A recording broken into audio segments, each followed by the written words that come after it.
If you shower or brush your teeth or try to make your hair look presentable, here's some good news. Dollar Shave Club has a lot of stuff to help you out. Dollar Shave Club delivers everything you need to look, feel, and smell your best. Shampoo, conditioner, body wash, toothpaste, hair gel, even a wipe that leaves your tush feeling tingly clean. All of Dollar Shave Club's products are made with top-shelf ingredients that won't break your budget. You'll feel the difference. Plus, shipping is free with your membership. And here's a great way to try a bunch of Dollar Shave Club's products for just $5. You can get their Daily Essential Starter Set. It comes with Body Cleanser, One Wipe Charlie's, their amazing butt wipes, and their world-famous shave butter. And their best razor, the 6-Blade Executive. Keep the blades coming for a few more bucks a month and add in a shampoo, toothpaste, or anything else you need. Check it all out at dollarshaveclub.com/Chad. That's dollarshaveclub.com/Chad.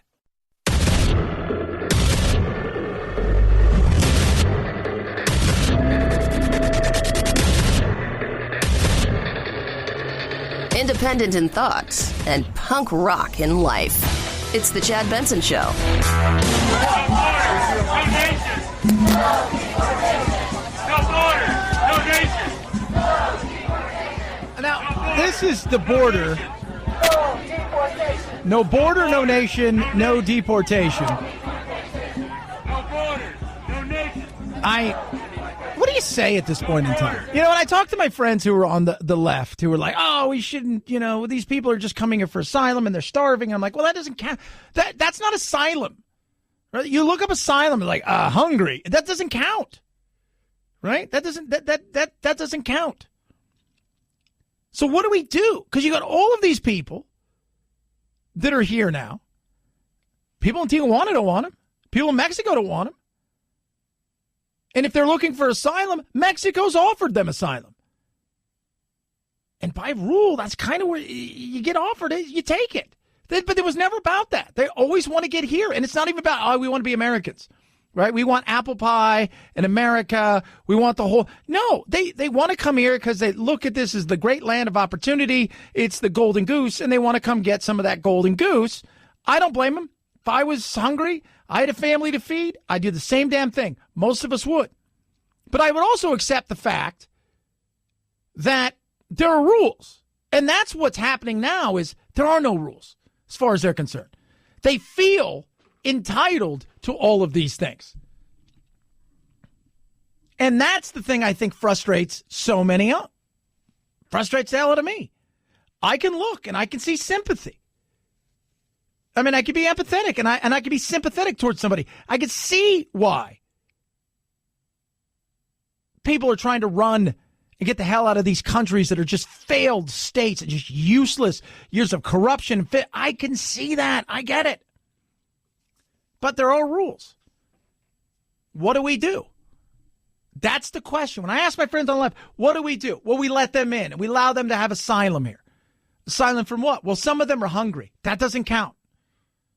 They're escaping all of these. Again, doesn't count. They're going to say whatever they need to say. Are there some people there who are generally escaping certain things? Probably. Is it 4,700 or 9,000 or how many people that are there? Every time I look, the numbers change. Let's just call it 5,000 or so. Is it that many? No. Most of them are here for economic reasons and opportunity. Yesterday got ugly. Then you had the whole thing with the tear gas. I was talking to a mother who said she saw tear gas canisters land right in front of her children, that their eyes were watering. They were screaming and crying. I had a 15-year-old come up to me and hand me a used tear gas canister saying that it came just inches away from hitting him. Yeah, that was ugly. And what was going on there, too? You see a lot of these young men who are pushing some of the women up to the front with the kids, kind of using them as a barrier. It was ugly. It was an ugly, ugly situation. And the picture that you see everywhere with the lady running and she's got the baby, it's got a little kid and just in diapers. And then she's got like an older kid that's like 8 or 9 or whatever. And she's holding, the hand of that older kid. And the only thing I think of is, God, that's horrible. And I'm like, oh my God, she's wearing a Frozen shirt. You're such a Richard, Chad. You are. But what do we do? When I ask people that, what do we do? I get very few answers that sound like real answers. It's the sympathetic. We let them in. So we let them in. What happens to the next caravan that goes, well, we want the same thing they got, right? We want. Now you've got Trump saying he's going to close the damn border if he has to. He's going to close it. He's going to. If we find that it's uncontrollable, if we find that it gets to a level where we are going to lose control or where people are going to start getting hurt, we will close entry into the country for a period of time until we can get it under control. For the entire border? The whole border. Yeah, now he's talking about permanently. And yesterday was ugly. So what do? That's my thing. What do we do? Because if you listen to the Border Patrol agents, all right, so we're not talking about the military, we're not talking about the political side of it, but you listen to the Border Patrol agents, they're not sold on everybody's here for asylum. The caravan, those are people coming to the border, as far as you know, for asylum, isn't it?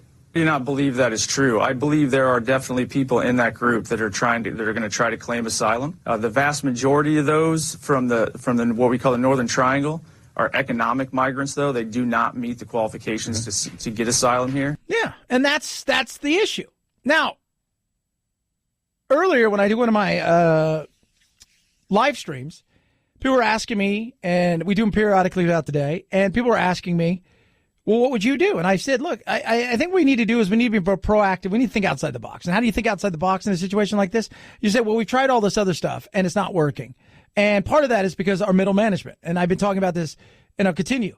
Middle management, which is Congress and the Senate, are useless. Middle management, most things, and you know if you work at a place, a lot of times middle management doesn't want to do anything. They don't want to take risks. They don't want to try anything. Only when they're forced to do something will they step outside and try something. Otherwise, it's just about retaining your spot, lying under the radar, keeping your position over and over again. Well, now maybe we need to try something a little bit more drastic, right? Now, what we need to look at is, okay, how about opening up more opportunities for visas, short-term, long-term,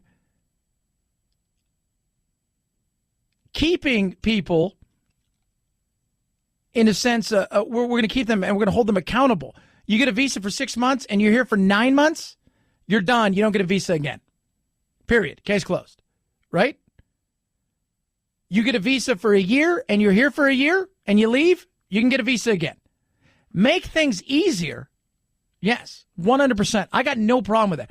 Until we start figuring out a way to think outside this box, until we start to figure out a way to make these things easier, we're going to struggle with our middle management doing nothing. And I'll be honest with you, they don't want to do anything. And the reason they don't want to do anything is because they don't want to get in trouble with the public. Right? They don't. They don't want to piss off their constituents. They don't want to be called xenophobes. They don't want to be called any of these things. They want somebody else to make the decision and for them to go, okay, see, it was out of our hands. That's the whole DACA thing. The minute that Trump said, okay, I'm going to give you guys X amount of months to get this thing sorted out, and otherwise DACA's done, and it went to the courts, they were like, shoo, why? Because it wasn't going to be their problem again. These are inherently people who don't want to make real decisions. You ever gone on to some of the Wikipedia pages and looked up some politicians that are out there, and you go through and see all the bills that they've tried to get through in their names, and very few of them have anything that's ever passed worth a damn, right? Co-sponsor anything? Very few of them. Because it's about maintaining. That's it. It's just about maintaining the norms. Don't upset the apple cart. Don't do anything that's just going to cause any problems. That's middle management right there. Speaking of middle management. In its most significant restructuring since bankruptcy a decade ago, General Motors is laying off nearly 15,000 factory and white-collar workers and halting production at assembly plants in Detroit, Warren, Ohio, and Oshawa, Ontario. The cars built at those plants, including the Chevrolet Cruze, the Cadillac CT6, and the Buick LaCrosse, GM will no longer sell. Instead, the company said it would focus more on electric and autonomous vehicles. Sedan sales have been falling as cost pressures have been increasing, including GM's estimated billion-dollar impact of tariffs on imported steel. Yeah, and some people say, Trump, this is all Trump. This isn't winning. Look, one of the big things they talked about is GM's going to lay off 15,000 people. Trump got a lot of his votes through that Rust Belt, right? Michigan and in Ohio and all of these factories. But the reality is a lot of what they're getting rid of is just top heaviness. We don't need this. We don't need 75 factory workers. We can replace it with 5 people and autonomous robots as well. We don't need these things as far as middle management goes, because if we get rid of 25% of it, we'll be able to be more agile. We'll save ourselves some money. We don't need any of that. So this isn't so much and by the way, the stock went up today. Why? Because investors know this is a smart thing to do. You were top heavy. You're spending too much money. It's crazy. And I don't think people understand that. You have no idea. I remember a couple of years ago, I read a great story about, I got a couple of stories about this, and this just goes to show you, about MTV. MTV was so full of middle management that there were people who had worked there since day one, and many people inside of the building didn't know what those people were doing. They were just eating up salary, didn't know what they were doing. I had a buddy who worked at a tech company. And this is when the tech boom was really happening. He was telling me, so he's working at this tech company, and they're burning through cash. They're just burning through cash. And finally, after about a year and a half, 2 years, they kind of lock all the doors, and they go around and they ask people essentially, what do you do here? What do you do? And there were a lot of people that shouldn't even have been in the building anymore. They were just eating up a paycheck. They streamlined themselves a little bit better, and they stayed alive a lot longer than they probably should have. But that's the world we live in now. We've got technology. Take advantage of it, right? I don't blame GM for doing this. I look, it's sad. The big thing is what comes from here as far as people go and how they retrain, or what do they do. That's going to be the biggest thing moving forward, because this is the new world. And where people will freak out, but I've got news for you. If your life sucks and you live in a place where the factory's closing and you don't want to move, I don't feel sorry for you. I don't. Opportunities are elsewhere, but you don't want to go to the Dakotas. You don't want to go to wherever, because you're dead set on sitting there waiting for the factory to reopen. That's on you. That is. 323-538-2423. At Chad Benson Show is your Twitter, ChadBenson. Chad Benson Show.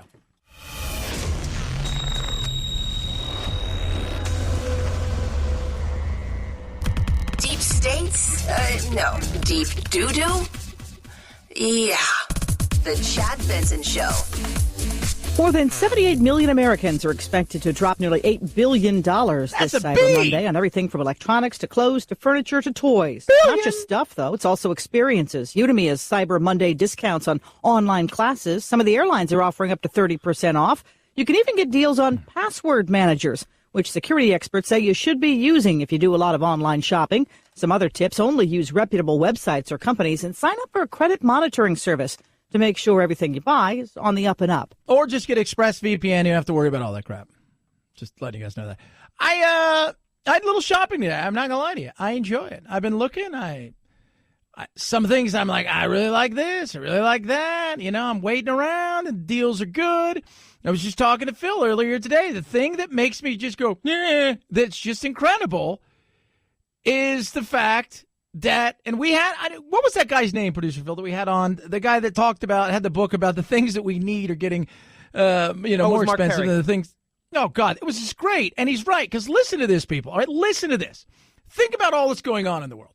And I saw today that they shamed Melania because she has like this totally ostentatious, crazy decoration of the White House. It is, if you're the Trumps, it is all of that, right? It's gaudy and, because Obama and Bush and everybody, they only brought up the Charlie Brown Christmas tree and everybody else, and they just, it's such crap. But if you think about this, right, this shows you the greatness of America. America! Listen to this, all right? Just soak this in for just a second. According to tech site CNET, they say that the 55-inch TV set category is where we're seeing the most deals today. So let's really dig into that category. So let's think about this. 55-inch television, right? 55. That is 55-inch TV. All right, think about this. Now, think about where we've come from in our lifetime. 47 years old. I remember when our TV would have an issue, it would break, and remember it would start to go dark, and then the line would come across, like, and you'd hit it a couple times. You had the rabbit ears, the whole 9 yards. Then you got like cable or on TV, I think was the first one you get, and select TV. But the TV would go out, and what'd you do? You took it to a TV repairman. Right? And it took 8 people to get in the car and a crane, right? It was massive. So think about this. 55 inches. Remember the other TV, your old TV was 55 inches. Now, the screen was 4 inches, but the entire cabinet of which it was built around was 55 inches. If you want the cheapest, the most basic TV really that you can get, it's $249 here at Walmart.com. It's a Scepter, 55 inches for $249. That's insane. 55 inches. Remember when you took your TV in, right? You took it to the same place you would have you took the TV, right? They'd also work on all kinds of small appliances. So you take that TV in there. It's like, yeah, it only weighs 3,000 pounds. Like, oh my God, how does it get so small? It's insane. And it would cost you like $400, right? Change out a few tubes, take it back to your house. That's the insanity of the world we live in now. 55 inches. Your TV breaks, you know what you do? You take it out of the garbage and throw it away because I'm going to get another one because they're disposable. That's crazy. 323-538-2423 at Chad Benson Show is your Twitter. Each and every day we like to give thanks to you, just like we did last week, by taking some time off. I want to thank everybody who filled in for me. Really appreciate that. Eric Erickson and Monica did a great job. But we like to give back to you here at the Chad Benson Show. That's why we give you this. We call this our Urban Word of the Day. It's time for the Urban Word of the Day, fam. What? Right now? Time to get a little more hip on the streets. I can't understand a word you're saying. Urban Word of the Day. I like this one. I'm going back a ways. Rolling deep. A group of people are chilling, right? Hanging out. Sometimes it's gang members. A lot of times just a bunch of people. I'm rolling deep with my buddies. I got a bunch of buddies around me. We're just hanging out. We're rolling deep. So you better not mess with us. Rolling deep, kids, is your urban word of the day. Thank you for saying that in dated urban slang so that I'll understand you. That there was the Urban Word of the Day. We damn stretched your cranium. So people are texting in and tweeting in. First, I posted something on the Twitter that asked you a simple question about if you want to see one thing changed in politics, what would you like to see? I want to know. What would you like to see in politics change? Love to hear from you. Text the program, 323-538-2423. Also, people are saying, Chad, that was kind of rude to talk about the fact that if people are losing their jobs and they don't want to move, that, you know, that's on them. It is on them. I'm not going to apologize for that. There's no reason to apologize for that. You know, we got people who are walking thousands of miles to come here because they look at this as the land of the golden goose, and other people will get off their asses and move several miles or several hundred miles to a place that is your country that will give you an opportunity because why? Your hope and prayer is that some sort of the elf of factories comes back and saves your factory. It's not going to happen, people. It's the Chad Benson Show.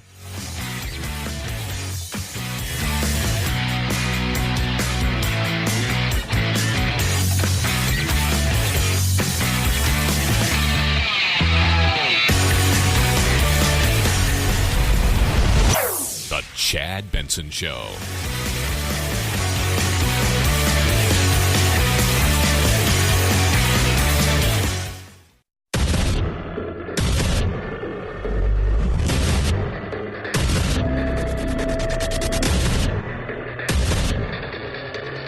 Independent in thoughts and punk rock in life. It's the Chad Benson Show.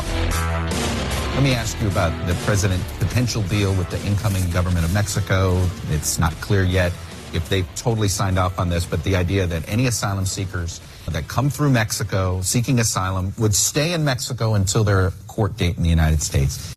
Now, I would like to answer this question, but Elijah Cummings does. Let's hear what he has to say, and then I'll re-ask the question via Chuck Todd towards myself. If the president cuts a deal with Mexico, are you supportive of that? No, I think because that's not the law. They should be allowed to come in, seek asylum. That's the law. And all right, so that's Elijah Cummings. Let's see Chuck ask me the question. Chuck, you've got a question for Chad Benson of the Chad Benson Show? He'd love to hear it. Let me ask you about the president's potential deal with the incoming government of Mexico. It's not clear yet if they've totally signed off on this, but the idea that any asylum seekers that come through Mexico seeking asylum would stay in Mexico until their court date in the United States. If the president cuts a deal with Mexico, are you supportive of that? No. Yes, I am supportive of that because that's between him and Mexico. Government here, the president in particular, has a right when it comes to our borders. Secondly, Chuck, and I think this is vitally important, is they've been offered amnesty in Mexico. They've turned it down. That's not the way this game works for something better, right? Right? Like Mexico, you are our side dish. You're the one we want to have fun with, but you're not who we take home to mom. That's not the way that works. It's not. So yes, Chuck, I would absolutely be fine with that if that's what the president wants to do. And I'm okay with them staying there. I don't want catch and release. I think it's pretty simple. I can be empathetic. I can be sympathetic. I can be darn right swell. But you know what? Catch and release is the dumbest thing in the world. It really is. It is. And look, you'll hear stories, right, on the right side of the aisle from, all of these, 99.5% of them never show up, because I think that's what somebody sounds like who would say that. And that's not true. A good portion of them show up. More show up than don't. But it's not 100%. It's not 90%. I think it's more in the 60-ish, 70-ish range. So we're catching and releasing people, which is silly. At that point in time, why are we even doing anything? Right? This isn't fishing. This isn't fishing. And when you listen to Elijah Cummings, listen to what he has to say here. And this goes back to a lot of what I talk about, which is middle management. This is all this is. This is middle management here in a world where both parties have it rigged so they get to control everything. Let's talk about that system. Elijah, is it working? Would you support changing the law? No. I think that we have a system that has worked for a long time. This president has come in, wants to change it. That's up to him. But now the Congress has got to stand up, and hopefully they will. Do you think what he's doing is constitutional? I don't know. We'll see. I don't want to change anything because it's not broken. Well, of course not, because you like the status quo. And that's really what it's all about, the status quo. I don't have to change anything. I don't have to do anything. It's working just fine. My life is okay. It's working just fine. How about us, the exhausted majority, the people that are pissed off, that are sick and tired of the same old, getting absolutely nothing? Now, he just said the law is fine. The system works as is. But then he goes on and says, we have got to address the things that the American people want us to address. They are tired of this. They're tired of hearing the lies. Yeah. They're hearing people say that lies are truth and truth are lies. They're tired of it. And what they're saying is help me get my prescription drugs. Help me get health care. Right. I'm also focused on making sure that after the storm is over, and I do consider the storm that we're going through, the Trump storm, after that storm is over, what will we have? Will we have our democracy? Yes, we're going to have our democracy, so settle down. Woo! Somebody's a drama queen. But slow your roll there. So America's sick and tired of what? Yeah, we need to figure something out with prescription drugs. Absolutely. 110%. Healthcare, we need to figure something out. There is a way to fix this. And I think it will get done sooner rather than later. There is. But remember, when you are part of the problem, but the problem benefits you, then you want to fix it. Doesn't care what side of the aisle you're on. Why would I fix anything? Right? They're paying me to keep this away from you. They're giving me money to make it harder for you to get to some of these things you need. They're making the game tougher, and we're helping them because they come to me and court power, right? And they pay my tribute. Doesn't matter what side of the aisle is. And then we put in situations and laws and restrictions that make it tougher for companies like the healthcare industry to maneuver in a way that would benefit us all. But don't tell me, well, nothing's broke in the immigration, so why fix it? And then come back and say, well, America's sick and tired of stuff that doesn't work. Immigration doesn't work, right? It doesn't work. Not the way it is right now. Failed visa program. It's just a joke, right? Ports that are just, they're a sieve. From drugs to human beings being smuggled in here, it is a sieve. And then you've got the southern border, which is frustrating as hell. So don't tell me. Enough of that crap, right? I'm not here to. It's just a bunch of crap. But that's what it is. That's the politics we live in. So you ask yourself, What can we do? Let me tell you something. I know I get a lot of crap because over the weekend I tweeted out the fact that I love John Kasich, right? I wish Kasich had some more oomph into him. I love him, right? But he doesn't have the oomph in him. That's the problem. That is the problem with Kasich. He's pragmatic. I think he's smart. I think he understands both sides. I think he understands the fact that the world is about give and take, right? It's about what are you willing to give up and what are you willing to get? I like him. I do. I like him, but he just doesn't have the oomph. And I would like to think he just needs a little bit more, right? Like steroids, drugs. I don't know what it is. Something, right? Give him a Monster Energy drink when he goes out there.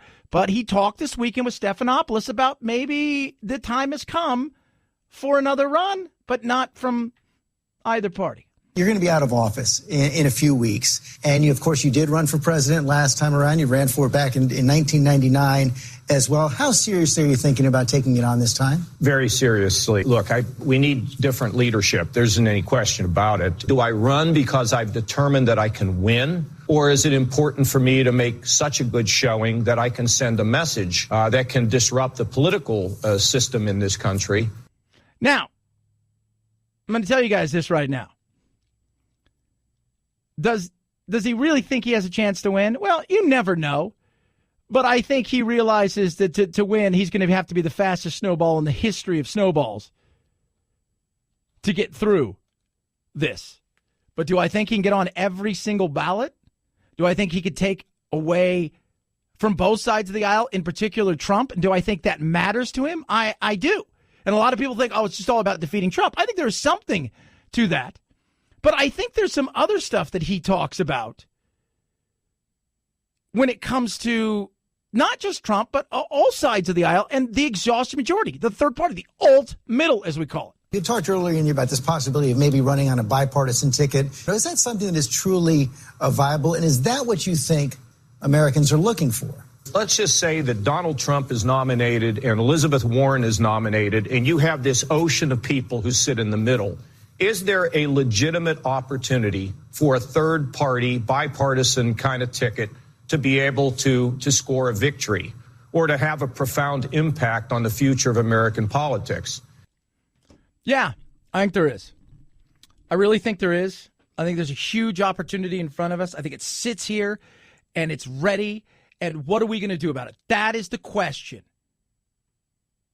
Right? That is the question. What are we going to do about it?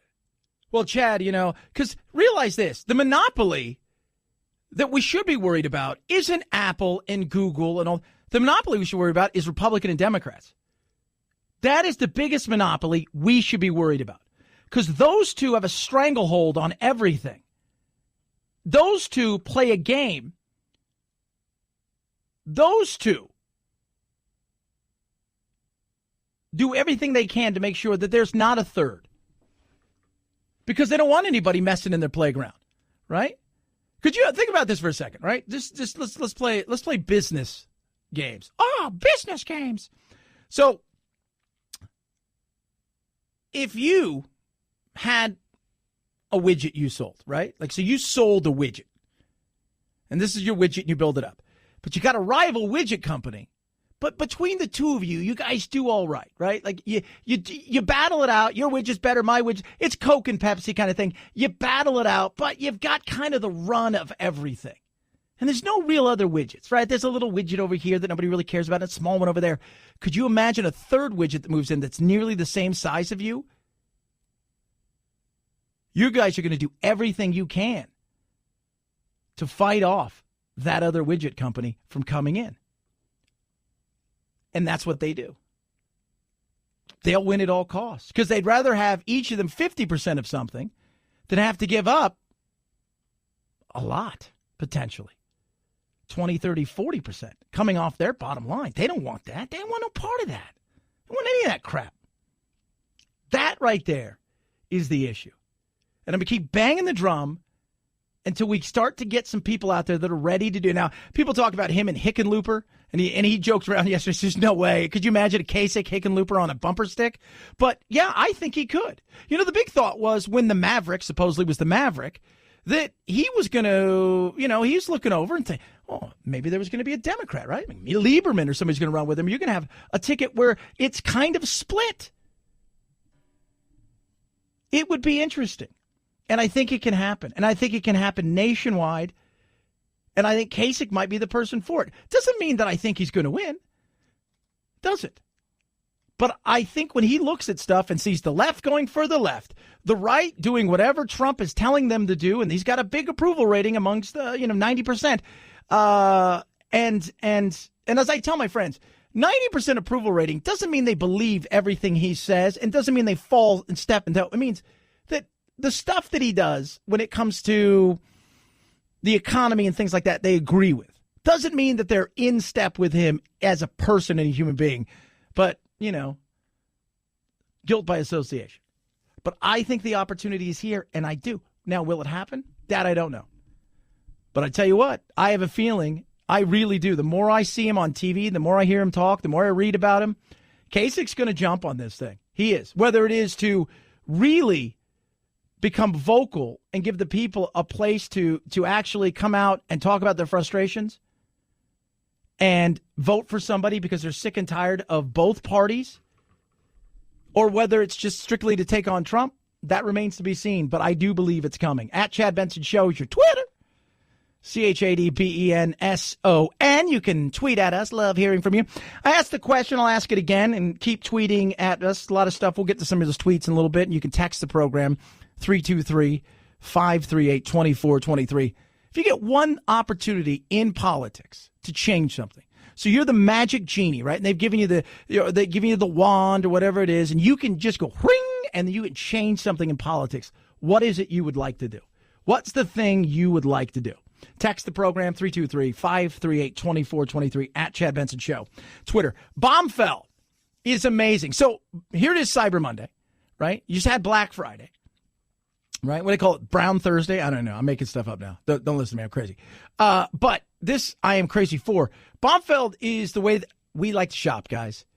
It's simple, it's easy, and there's no heavy lifting, and there's no heavy thinking, right? You go to Bombfell, right? You check things out on their website, you sign up, and then you get put with a personal, dedicated stylist. My guy's named Michael, right? And what ends up happening is he starts to find out, based on your answers and the things that you've clicked on, how you like the look, right? It's a lot of pictures. Oh, do you dress like this? Do you dress like that? Click, click, click, click, click.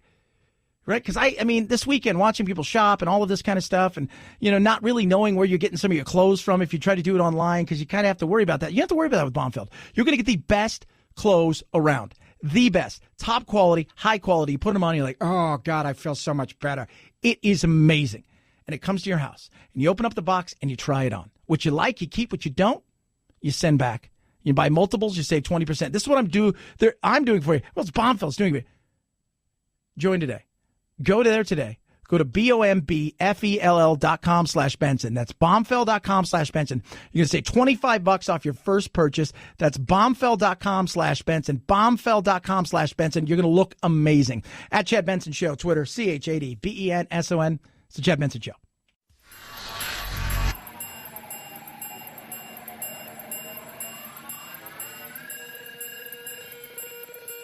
Set Chad straight. Text the show 323-538-2423. That's 323-538-CHAD. Someone has to do it. Might as well be you. The Chad Benson Show. Touchdown confirmed.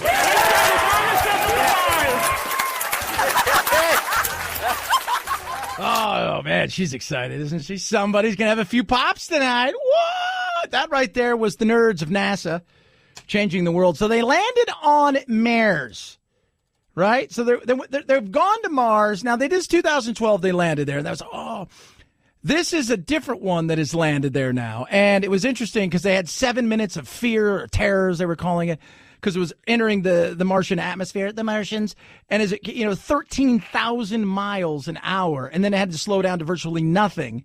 And so there was like a 7-minute window where they thought everything was going to go to hell in a handbasket. Now, Producer Phil, you are a space nerd, if you will. Did you watch any of it? Actually, no, I forgot about it. Oh, my God. You of all people, right? You, the guy who has train maps and likes to go watch planes land, forgot about this? I did, actually.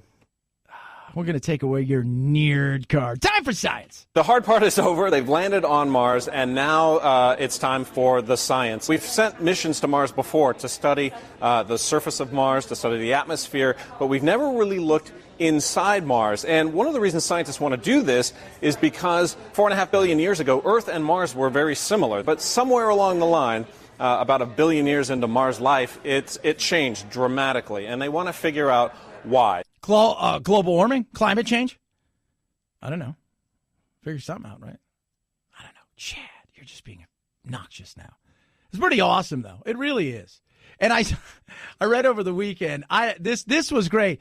The Russians are putting together their space program again for the reason not to really go to space to try to explore, but to go to the moon to confirm that we landed on the moon. That's what they're doing, kids. That's what the Russians are doing with their time. When they're not attacking the Ukrainians, they're going to the moon to make sure that, well, we were there. And what if we were there? What if we weren't? Right? We'll never tell. Oh, yes, we were there. Stop it, you conspiracy theorists. That Chad Benson Show is your Twitter. ChadBenson. Butcher Box. What is it, you ask yourself? It's the most delicious, incredible thing that comes to your door every single month. Guaranteed to be humanely raised. No antibiotics or hormones ever. Butcher Box is grass-fed, grass-finished beef, chicken, organic, free-ranging, heritage pork, raised in a way that keeps all its fat and flavor. It's delicious. Think about this. You can get a month's worth of delicious meat from Butcher Box for less than $6 a meal. You're not going to find a better deal on premium high-quality meat like this anywhere else, kids. Are you ready for it? Here's what they're doing. Makes a great Christmas gift. $20 off to my listeners. Free bacon for life of your subscription. Go to butcherbox.com/Chad. But you got to hurry. Offer ends soon. Butcherbox.com/Chad. Butcherbox.com/Chad. You're going to love it. Your stomach's going to love it. Your belt, not so much. But you know what? It is delicious, and that's all that you need to know. Butcherbox.com/Chad. At Chad Benson Show. Twitter. Text us 323-538-2423. It's the Chad Benson Show.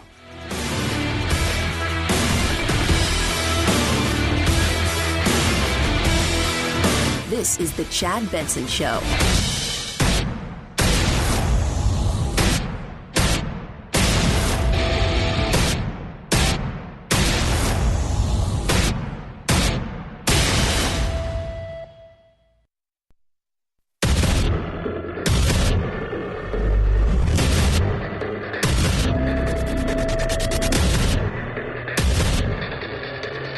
Independent in thoughts and punk rock in life. It's the Chad Benson Show.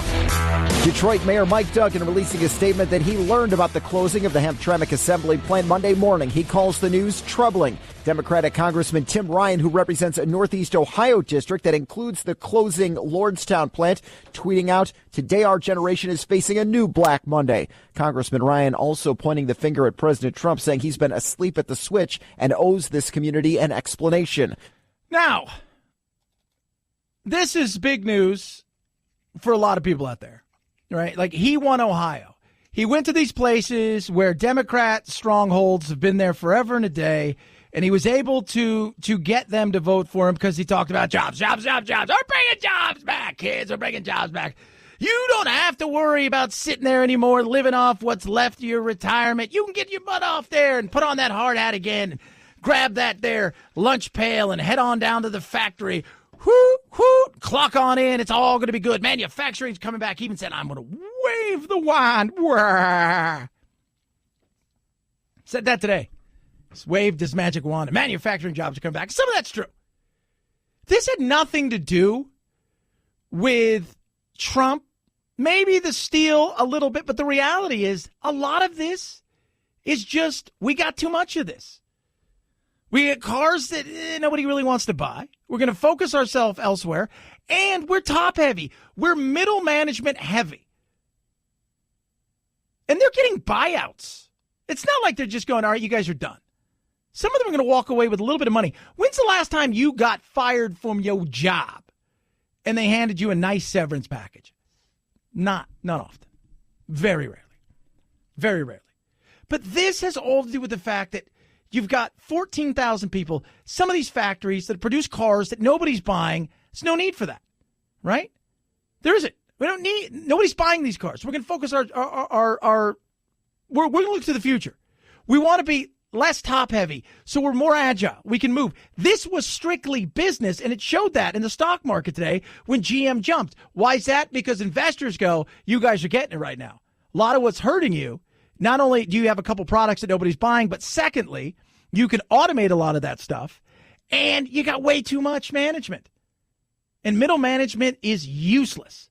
Trump's not thrilled. I'm not happy about it. Their car is not selling well, so they'll put something else. I have no doubt that in a not-too-distant future, they'll put something else. They better put something else in. What is that supposed to mean? They better put something else in. Look, if nobody wants your product, you can't force somebody to continue to pay people to build something that nobody wants. Nobody wants that product. Your product is stinky, and nobody wants your product. Nobody does. It is what it is. Nothing else you can be able to do about it. It is what it is. We're moving on from this, kids. That's basically it.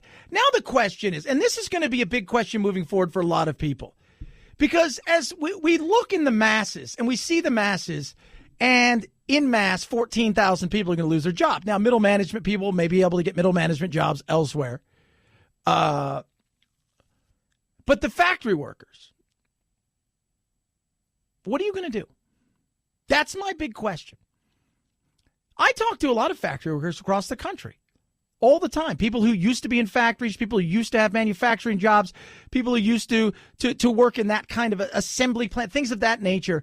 And some of them are still doing it, but they know their job is it's precarious at best. Others, they've had to move on, and some haven't. Some are still sitting around waiting and hoping and praying that in some way, shape, or form, that magically things are going to happen again. Magically, that some way, shape, or form that this magical world is going to appear for us to manufacture over and over again all of these things, these widgets and all of this stuff, and that companies are going to give you that big pension. You're going to be able to go to work every day from 8 to 4, 8 to 5, and the whistle will blow at noon. You can have your lunch, and it's not going to happen. But opportunity's out there. It's, are you going to take the chance, or are you going to sit there and wallow in your sorrow, which I have no time for? Are you going to sit there and whine, bitch, and moan? Are you going to sit there and cry and be sad? You could be pissed. You could be upset. But then you got to go, what's next? Right? Then you've got to say to yourself, what is going to happen? Then you got to say to yourself, I need to do something because I have a family. We need to eat. We need a roof over our heads. And that's when you say to yourself, do I go somewhere else? And for a lot of people, they just can't do that. That's the thing they can't do. They can't just muster up, I just want to go somewhere else. They just can't. And I don't know why. I do not know why. I do not know why. Because you should. You need to. You need to think about it. 323-538-2423 at Chad Benson Show is your Twitter. You could tweet at us. Love hearing from you. So we got the nightmare on the border over the weekend, and it was... It wasn't pretty on either side. The people that are coming here looking for asylum didn't do themselves any justice by the look.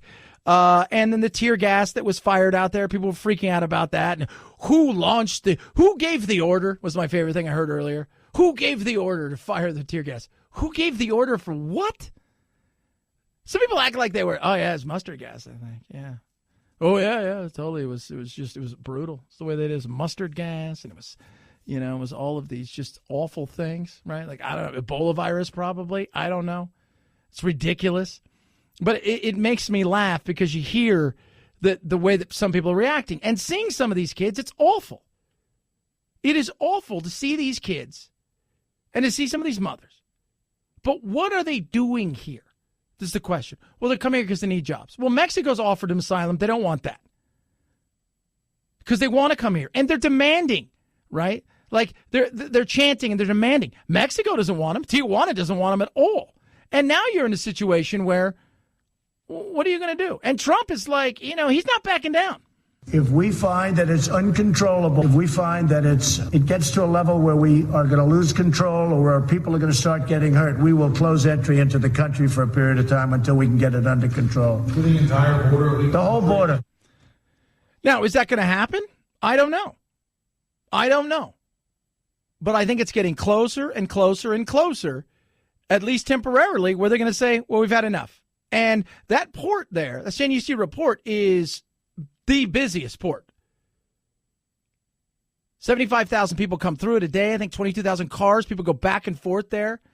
My son lives in San Diego. I lived there for a while. It is not down there. It is just quick, easy, in it across. It is fast. And I don't know. What I do know is there needs to be a fix. And I don't see anybody in middle management, a.k.a. Congress and or the Senate, that's doing anything about anything except whining, bitching, and moaning and calling Trump a xenophobe and a racist and a horrible human being. Yet nothing is getting done, and they've had years and years to fix the problem. And here we are again. And I will tell you this, it's going to be a problem in the coming weeks, months, and years because we don't have anybody who has the intestinal fortitude to move forward and actually do the things they're supposed to do. And so you're going to see more things potentially like this. And Trump is, like I said, he's doubling down. Well, Mexico wants to see if they can get it straightened out. But we've, during certain times, as you know, closed the border. They're not coming into the United States. They will not be coming into our country. And here's my, look, I could have empathy, right? You see the woman with her two kids, kid in the diaper, the whole 9 years. I have total empathy for that. I see that. It is awful. It is horrible. Failed countries. But I also see a bunch of people with their Honduran flags and their El Salvadorian flags, and they're singing and chanting, and they're essentially saying, you better let us in or else, as if you have have some sort of moral ground that you can stand on to say, just, hey, here we are. You better let us in or else you guys are going to hell. Settle down. Like, slow your roll. Slow your roll. The reality is we have laws. Well, asylum seekers are allowed to come here. That's fine. Poverty's not asylum-seeking kind of thing, right? Like, because if that's the truth, then and we have some sort of situation where morally we're in charge of saving everybody who's hungry, right? Because every day on TV, all I see or hear commercials about how 50 million children go to bed at night hungry, right? We're not doing a good job. And secondly, if that's the truth, then we need to get over to Yemen where 13 million people right now are starving because of a civil war that is out of control. Well, it's different, Chad, because of what? Because of what? What is it different? There are people, I'm sure, out of the 5 to 7 to 8 to 9, whatever number anybody pulls out of the sky, that are there that politically should be able to seek asylum. But remember this, we don't have wet foot, dry foot anymore. Right? You're Cuban. You don't get to come here and land here. They're coming from a communistic nation that is awful, that literally suppresses human beings like only a few other countries on earth do. Tortures dissidents. You know what I'm saying? Do you understand what Obama got rid of wet foot, dry foot? So what do? There's got to be a fix. But if you allow, and they allow these people to get through, what do you think is going to happen? Do you think there's going to be more caravans or less caravans? And I think that's what Trump's asking himself. And you could say one thing, as crazy as he drives me, and he does, he has been steadfast in this. 323-538-2423 at Chad Benson Show is your Twitter. You can tweet at us. I got a question today. It's a simple question. I'm a simple guy. It's a simple question. If you could wave the magic wand, ring, and say to self, I'm going to change one thing in politics. What is that thing going to be for you? What is that thing going to be for you? Text me, 323-538-2423. Tweet at me, at Chad Benson Show. Glint is amazing. It really is. Now, if you don't know what Glint is, I'm going to tell you. How many of you out there, raise your hand, unless you're driving, bought gold? A lot of you. If you bought gold, thought the world was going to collapse. And you thought it was a safe place to keep my money. It's gold. I can have money just in case. It's been around for millennia. It's incredible. I can use it. But now you've got gold and you realize the world's not coming to an end. It's not going to collapse, but you don't know what to do with it, but you don't want to get rid of it. How about spend it? Would you like to do that? How would you like to use your gold for e-payments? That is what Glent is offering, plus so much more. You can actually use your gold and spend off of it with a MasterCard debit card. That's how amazing it is. Point of sale right there. Ching! Instantaneous. You're going to be independent, reliable, because you've got the best form of money around in gold.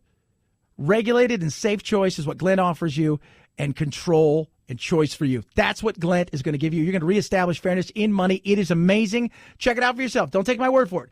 Go to glentpay.com right now. Check it out. That's GLINTPAY. glentpay.com. Gold, the most reliable store of value. Glent, the only way you can spend it. Go to glentpay.com today. That's glentpay.com. At Chad Benson Show. CHADBENSON. I got some of your texts and tweets coming in. We'll talk about that straight ahead. Plus global warming, cooling. I don't even know what it is anymore. Chad Benson Show.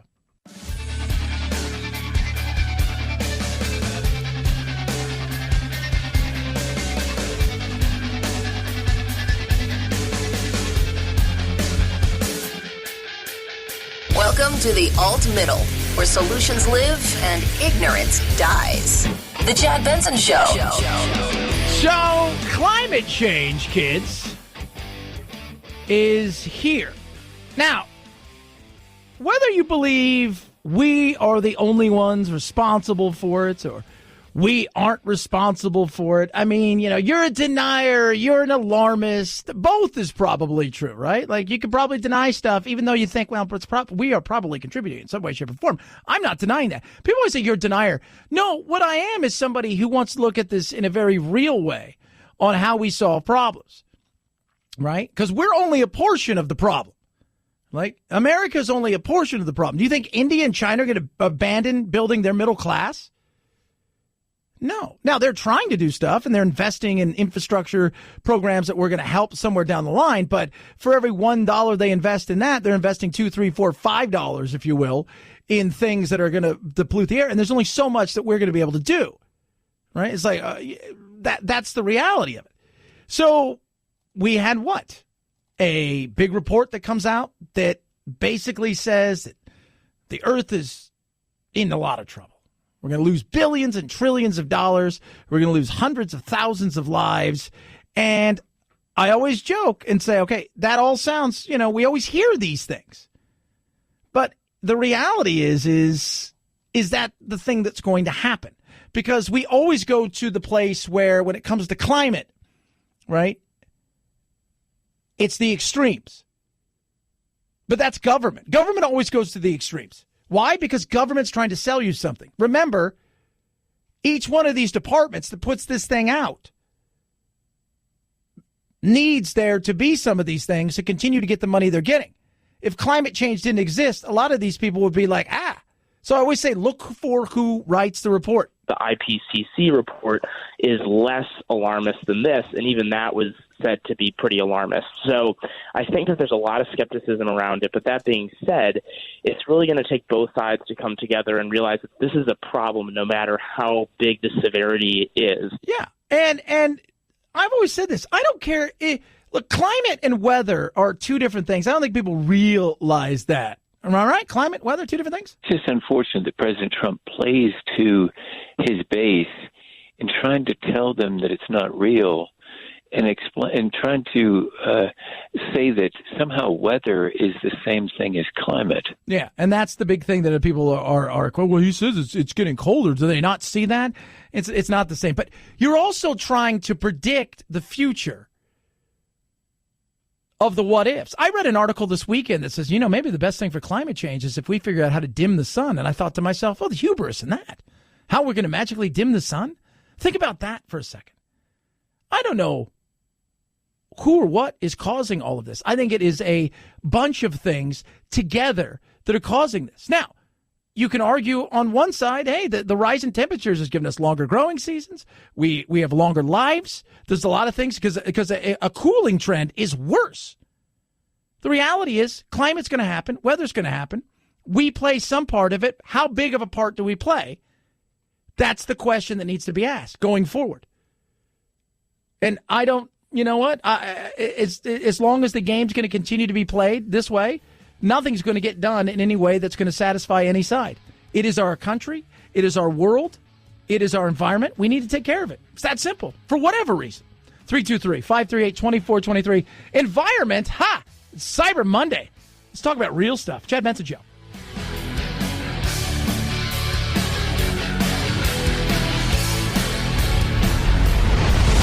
The Chad Benson Show.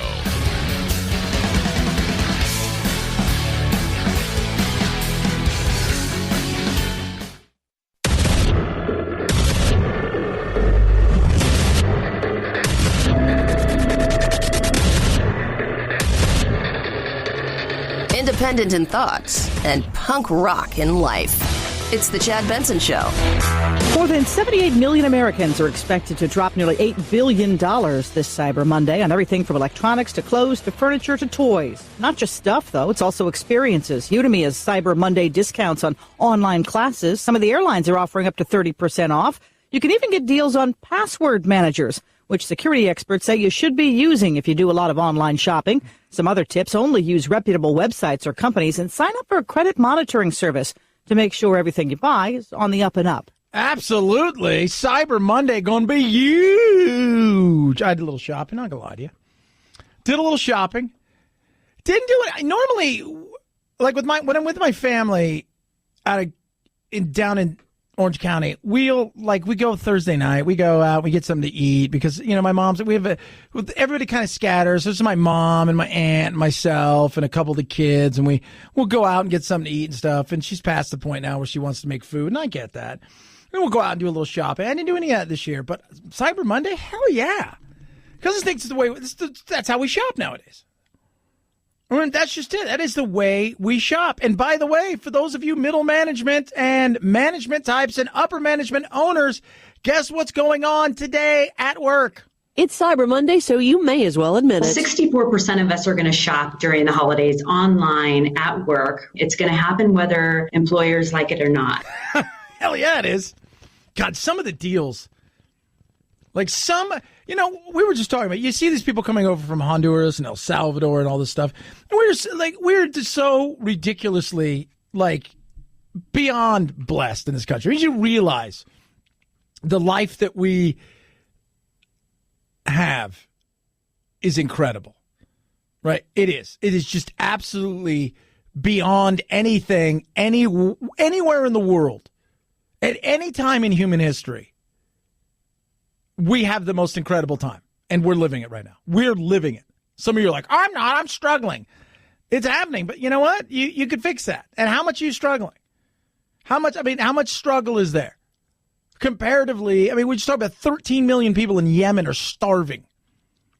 It's not even it is the biggest humanitarian crisis we have seen in forever. It dwarfs what took place in the 80s with Ethiopia and the famine in North Korea. This thing is massive. Yesterday I went into a big box store to get a couple things, and they had like a 60-inch TV. It was like $499, something ridiculous like that. And they were all sold out. And I said to myself, my God, this is what we can get any of these things we need. It's a cheap price. Now, the things we do need get a little bit more expensive. The things we want get a little bit cheaper, but it's still pretty damn amazing. I was just talking to producer Phil. I'm like, I got like a 50-inch television in my front room. And I'm looking at it, and I'm thinking to myself, and this is so horrible. It's like, it's not big enough. It's like, it sucks. I want something bigger. I want the players, when I'm watching football, to be life-size. That's what I really want. I want life-size human beings, right? Like if something's on, I don't want it to be like a television screen. I just want it to be like a movie screen. That's where we're at in this world nowadays. Some suggestions for employees who can't stay away from those deals. Go into a lunchroom. Go into another room. So it's very apparent when you're sitting at your desk, you're working. And then if you're in the lunchroom or somewhere else, that's where you're doing your online shopping. As for the bosses, it's about work-life balance. And it's about fitting in our personal lives with our work life. It's work-life balance. No such thing. There's no such thing as work-life balance, right? Here's work-life balance. It's either you're all about life, right, with a little bit of work, or you're a lot about work with a little bit of life. I'm not going to lie to you. I'm a lot about work with a little bit of life. I'd like to do a little bit more, but the reality is this is how I'm built. That's how I drive. Very little work-life balance at times. It's about work-life. Just go into the closet in there and you're going to be just fine. What are the big deals? That's my thing. It's always about deals. TVs, right? Tech deals, airline deals. I don't know so much about airline because airline deals kind of go on throughout the year, but they got some good deals. But like TVs. According to tech site CNET, they say that the 55-inch TV set category is where we're seeing the most deals today. So let's really dig into that category. If you want the cheapest, the most basic TV really that you can get, it's $249 here at Walmart.com. It's a Scepter, 55 inches for $249. 55 inches for $249. Think about that for a second. Remember when you were younger and like I'm 47 years old. So I remember like we used to have, Phil, you remember this, TV repairman. Yeah. Like your TV would go out. You're like, oh my God, right? And it'd take 3 people to pick the TV up because it weighed 600 pounds, right? So you get it. It's like 600 pounds. You had to take it. You know, you load it up in the car and you take it to the TV repairman, and the TV repairman would fix it. And you go, oh, it'll be done on Tuesday, and give you a ticket. And you have to come back and pick it up on Tuesday. And oh my God. Now it's like your $259 55-inch TV starts to have issues. You throw it away and go get a new one. That's the insanity of what we're living right now. And it's great. Embrace it. I embrace it. A lot of people fight it. Embrace it. I found an external hard drive, good for all of those photos and videos, 4 terabytes for $80. That's the cheapest price at Best Buy. That's the cheapest price I could find online by $80. Next, let's go to the iPad. Huge gift this time of year. $249. That's the best price we saw, even on Thanksgiving and Black Friday. That's at Amazon and Walmart. I think that's great. The 4 terabyte. Now, this is something, because I'm not super computer nerd, but I was joking around with my uncle, our tech guru here, when, like, I remember, like, 10 years ago, like, getting a terabyte, you'd have to go into, like, a Fry's or something like that, and it would be like trying to get, like, Sudafed today. Somebody behind there would have to unlock a cage, have to go back. You're buying a terabyte? What would anybody need a terabyte for? My God. You know, and now it's like, you get phones now. They come with a terabyte. That's the insanity. It's beautiful. I love it. I absolutely think it is amazing. So I know many of you are shopping right now, and good on you. You should shop the hell out of it. Do it. It's a good thing. Well, kids, we're getting closer. We're getting closer to this thing called the Mueller Report.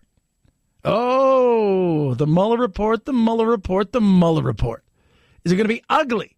Yesterday, my man Dan Abrams, for those of you who don't know, live PD, but he also is a lawyer and does a bunch of other stuff. He was on with Dershowitz on ABC with Stephanopoulos this week, and they were talking about this Mueller report, how ugly it may get. I think the report is going to be devastating to the president. Devastating to the president. That's what everybody took away. It's devastating to the president. When you hear that, it's devastating to the president. That sounds horrible.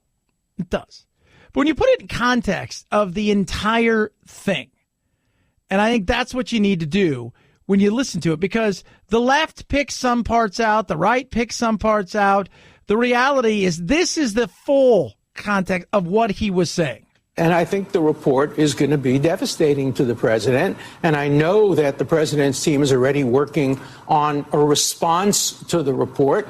And so at some point, when the report's made public, and that's a very hard question considering the new attorney general who has the authority to decide when and under what circumstance to make it public, it will be made public probably with a response alongside. The president will say, look, it's political. There's their account and there's our account. And then the American public will have to judge the credibility. For you to say it's devastating is yeah. Look, collusion, it's not a crime. Right? Politically, it looks ugly for him. But does that destroy him? Are they going to try to impeach? And this is where the Democrats are going to have real issues in walking that fine line of if we push it and we make our entire next 2 years about destroying the president and impeaching him, and we get nothing done, then why would anybody keep us around? Well, it's simple. Everything's kind of rigged that you pretty much don't really lose your seat anymore unless the demographics have changed. So I don't know. I think they will. At some point in time, I think they're going to be a push for it. It's just, can the Nancy Pelosi's, oddly enough, stop it? Because they understand what potentially could be coming. You fail at impeaching him. You fail at doing any of these things, because I don't think it's going to be a criminal indictment.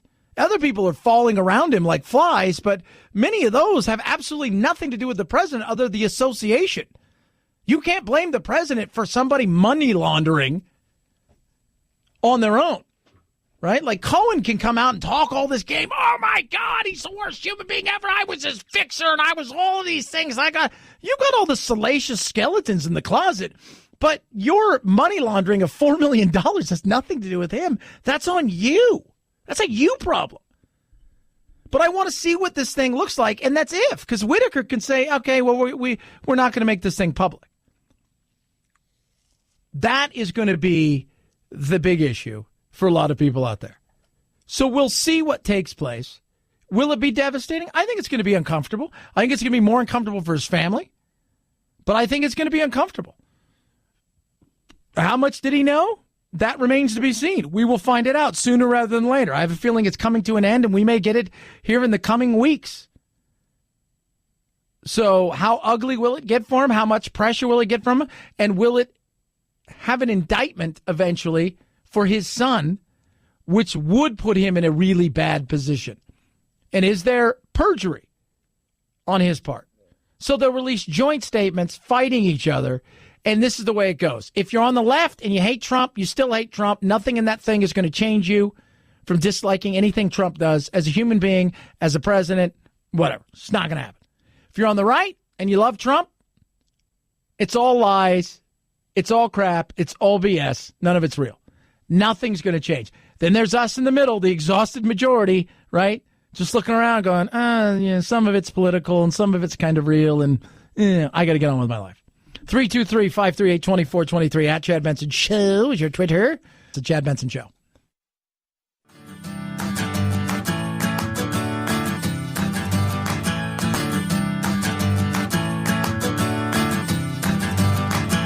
Running with scissors sounds great compared to this. Say what?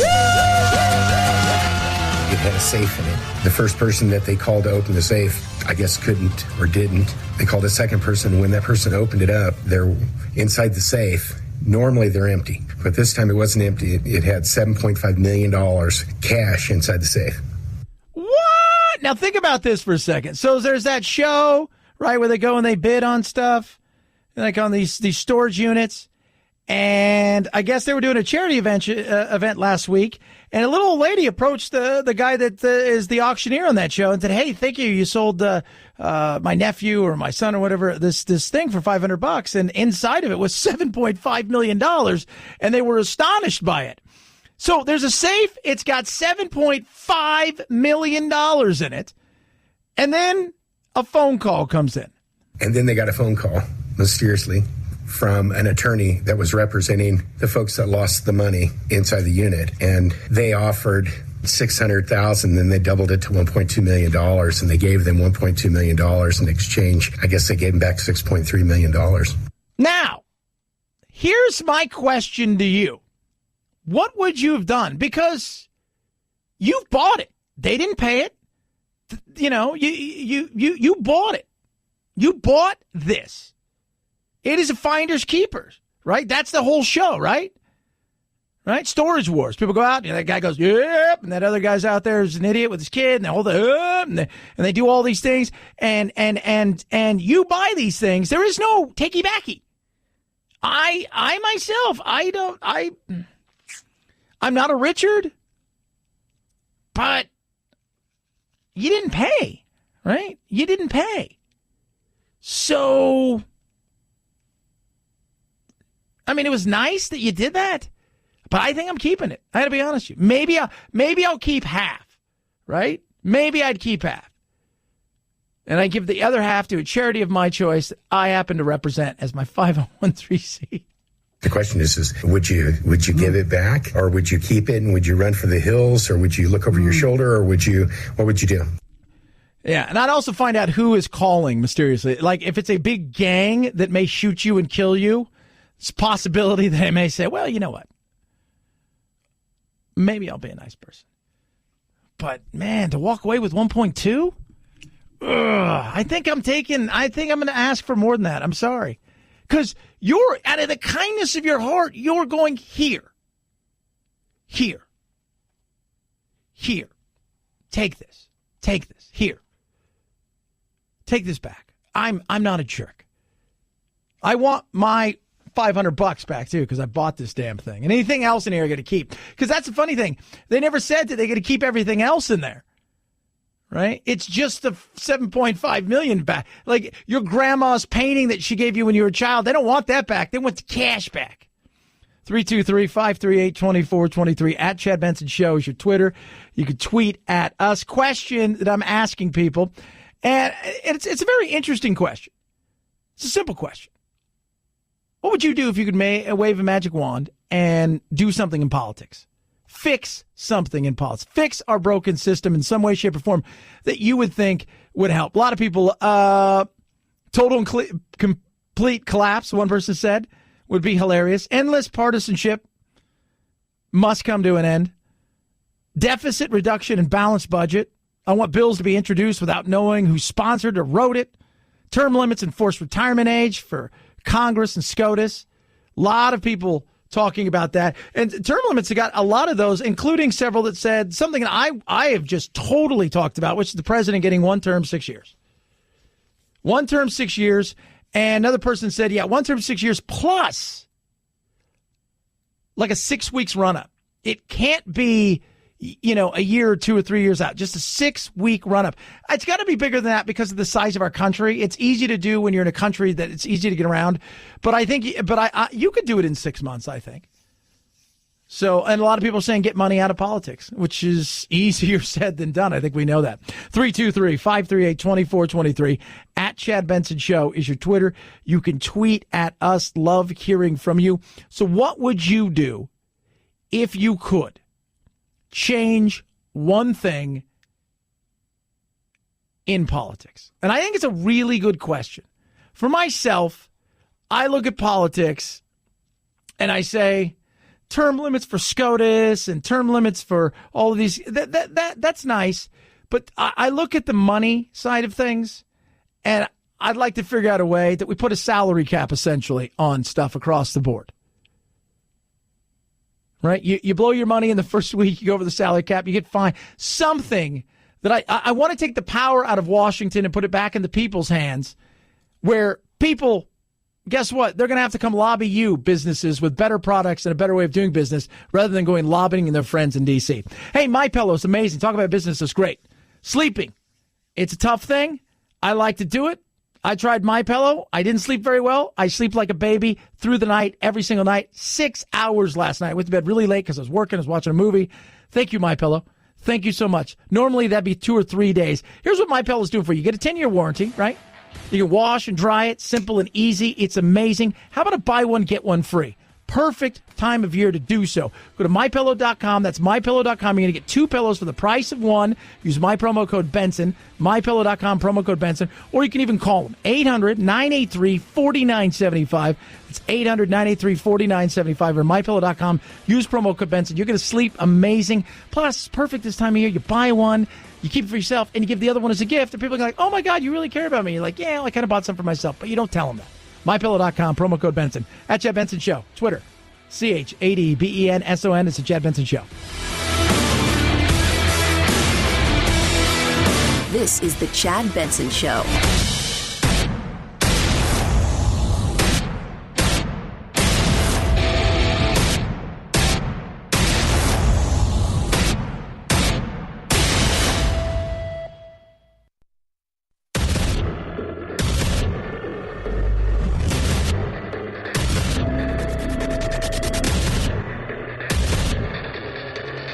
Independent in thoughts and punk rock in life. It's the Chad Benson Show. No borders, no nation. No borders. Now, this is the border. No border, no nation, no deportation. What do you say at this point in time? You know, when I talk to my friends who are on the left, who are like, oh, we shouldn't, these people are just coming here for asylum and they're starving. I'm like, well, that doesn't count. That's not asylum. Right? You look up asylum, like, hungry. That doesn't count. Right? That doesn't count. So what do we do? Because you got all of these people that are here now. People in Tijuana don't want them. People in Mexico don't want them. And if they're looking for asylum, Mexico's offered them asylum. And by rule, that's kind of where you get offered it, you take it. But it was never about that. They always want to get here. And it's not even about, we want to be Americans, right? We want apple pie in America. We want the whole. No, they want to come here because they look at this as the great land of opportunity. It's the golden goose, and they want to come get some of that golden goose. I don't blame them. If I was hungry, I had a family to feed, I'd do the same damn thing. Most of us would. But I would also accept the fact that there are rules. And that's what's happening now is there are no rules as far as they're concerned. They feel entitled to all of these things. And that's the thing I think frustrates so many up. Frustrates the hell out of me. I can look and I can see sympathy. I mean, I could be empathetic and I could be sympathetic towards somebody. I could see why people are trying to run and get the hell out of these countries that are just failed states and just useless years of corruption. I can see that. I get it. But there are rules. What do we do? That's the question. When I ask my friends on the left, what do we do? Well, we let them in and we allow them to have asylum here. Asylum from what? Well, some of them are hungry. That doesn't count. They're escaping all of these. Again, doesn't count. They're going to say whatever they need to say. Are there some people there who are generally escaping certain things? Probably. Is it 4,700 or 9,000 or how many people that are there? Every time I look, the numbers change. Let's just call it 5,000 or so. Is it that many? No. Most of them are here for economic reasons and opportunity. Yesterday got ugly. Then you had the whole thing with the tear gas. I was talking to a mother who said she saw tear gas canisters land right in front of her children, that their eyes were watering. They were screaming and crying. I had a 15-year-old come up to me and hand me a used tear gas canister saying that it came just inches away from hitting him. Yeah. That was ugly. And what was going on there, too? You see a lot of these young men who are pushing some of the women up to the front with the kids, kind of using them as a barrier. It was ugly. It was an ugly, ugly situation. And the picture that you see everywhere with the lady running and she's got the baby, it's got a little kid and just in diapers. And then she's got like an older kid that's like 8 or 9 or whatever. And she's holding, the hand of that older kid. And the only thing I think of is, God, that's horrible. And I'm like, oh my God, she's wearing a Frozen shirt. You're such a Richard, Chad. You are. But what do we do? When I ask people that, what do we do? I get very few answers that sound like real answers. It's the sympathetic, we let them in. So we let them in. What happens to the next caravan that goes, well, we want the same thing they got, right? We want. Now you've got Trump saying he's going to close the damn border if he has to. He's going to close it. He's going to. If we find that it's uncontrollable, if we find that it gets to a level where we are going to lose control or where people are going to start getting hurt, we will close entry into the country for a period of time until we can get it under control. The entire border? The whole border. Yeah, now he's talking about permanently. And yesterday was ugly. So what do we do? That's my thing. What do we do? Because if you listen to the Border Patrol agents, all right, so we're not talking about the military, we're not talking about the political side of it, but you listen to the Border Patrol agents, they're not sold on everybody's here for asylum. The caravan, those are people coming to the border, as far as you know, for asylum, isn't it? I do not believe that is true. I believe there are definitely people in that group that are going to try to claim asylum. The vast majority of those from the what we call the Northern Triangle are economic migrants, though. They do not meet the qualifications to get asylum here. Yeah, and that's the issue. Now, earlier when I do one of my live streams, people were asking me, and we do them periodically throughout the day, and people were asking me, well, what would you do? And I said, look, I think what we need to do is we need to be proactive. We need to think outside the box. And how do you think outside the box in a situation like this? You say, well, we've tried all this other stuff, and it's not working. And part of that is because our middle management, and I've been talking about this, and I'll continue. Middle management, which is Congress and the Senate, are useless. Middle management, most things, and you know if you work at a place, a lot of times middle management doesn't want to do anything. They don't want to take risks. They don't want to try anything. Only when they're forced to do something will they step outside and try something. Otherwise, it's just about retaining your spot, lying under the radar, keeping your position over and over again. Well, now maybe we need to try something a little bit more drastic, right? Now, what we need to look at is, okay, how about opening up more opportunities for visas, short-term, long-term, keeping people in a sense, we're going to keep them and we're going to hold them accountable. You get a visa for 6 months and you're here for 9 months, you're done. You don't get a visa again. Period. Case closed. Right? You get a visa for a year and you're here for a year and you leave, you can get a visa again. Make things easier. Yes, 100%. I got no problem with that. Until we start figuring out a way to think outside this box, until we start to figure out a way to make these things easier, we're going to struggle with our middle management doing nothing. And I'll be honest with you, they don't want to do anything. And the reason they don't want to do anything is because they don't want to get in trouble with the public, right? They don't. They don't want to piss off their constituents. They don't want to be called xenophobes. They don't want to be called any of these things.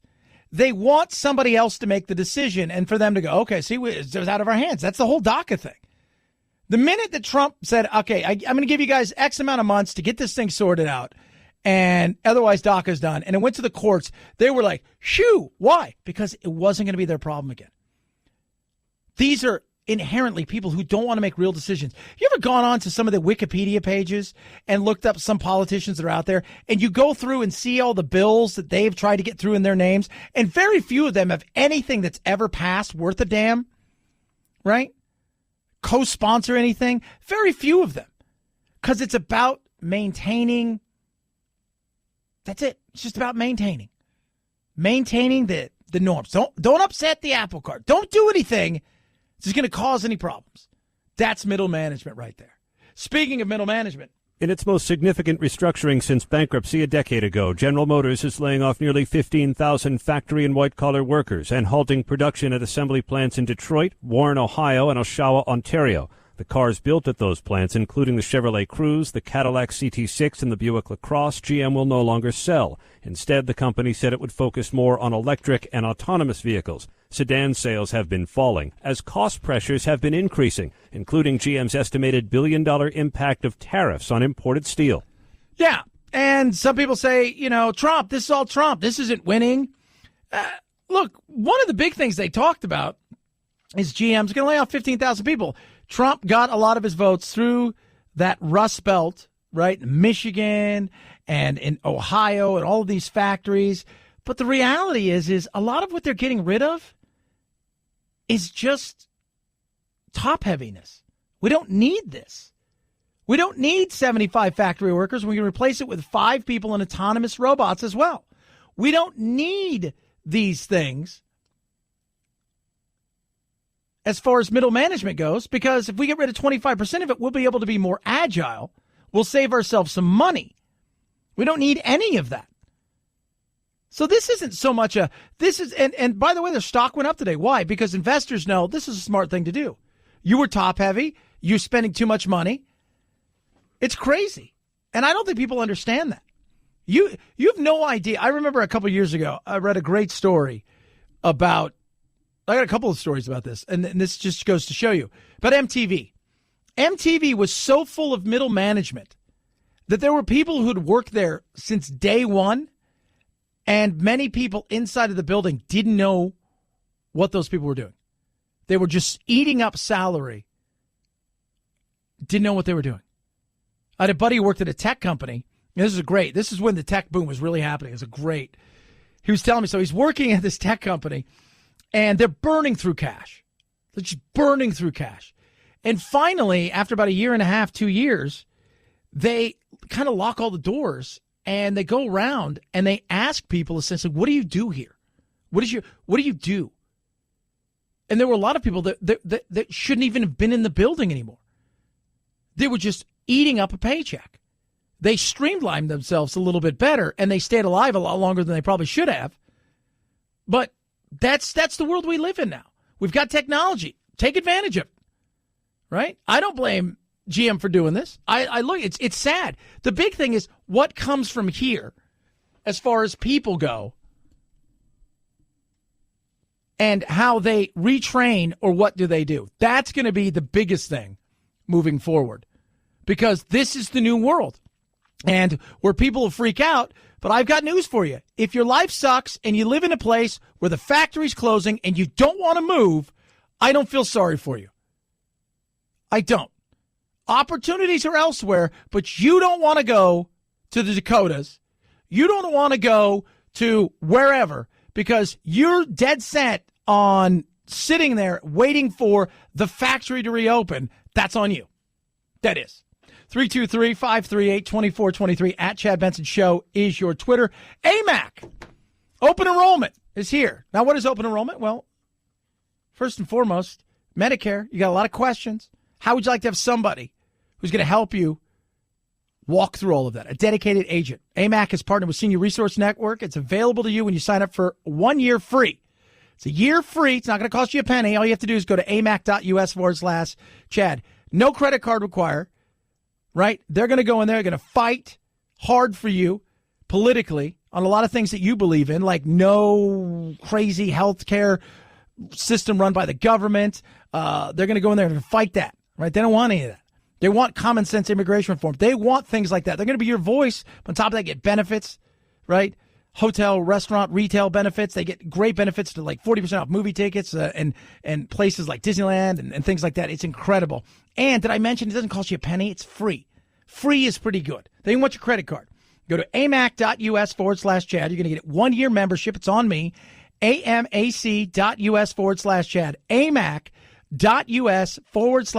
1 year free. amac.us/Chad. AMAC is better for you, better for America. At Chad Benson Show is your Twitter. ChadBenson. Chad Benson Show.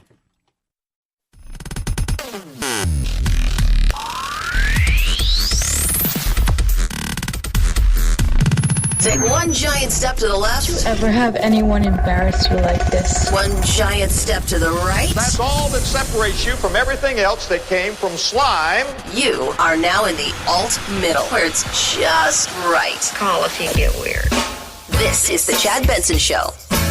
New details from the Journal of that American missionary feared killed by an isolated tribe in the middle of the Indian Ocean after he illegally made contact with them and tried to convert them to Christianity. In the diary obtained by ABC News, 26-year-old John Chow says a member of the tribe, quote, shot me with an arrow directly into my Bible, which I was holding in front of my chest. I stumbled back and recall yelling at the tribe member for shooting me. I know I shouldn't laugh, but what are you thinking?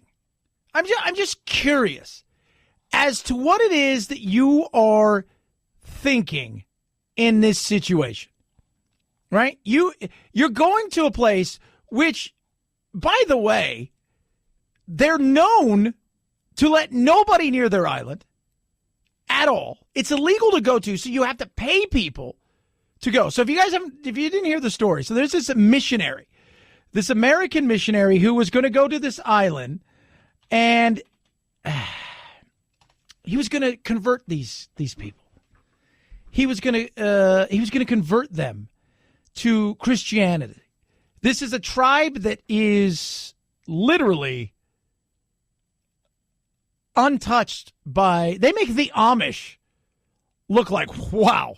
You guys, your technology is insane. I mean, this is one of those tribes that's exactly what you think it is. I watched a movie last night called, it was the Green something or other. It was a Eli Roth movie about a tribe kind of like this. These people want nothing to do with the outside world. They live in absolute just obscurity as far as the world goes. They're on a small island, and he's going to go there because he's wanted to do it his whole life, right? This has been his thing, right? He's wanted to do, this has been his jam. He's going to do this. And he got killed. He got killed when others have approached the island. They've been attacked. There's a reason why nobody goes here. And he wanted to. And they killed him. And now they're trying to, what, can we get the body back?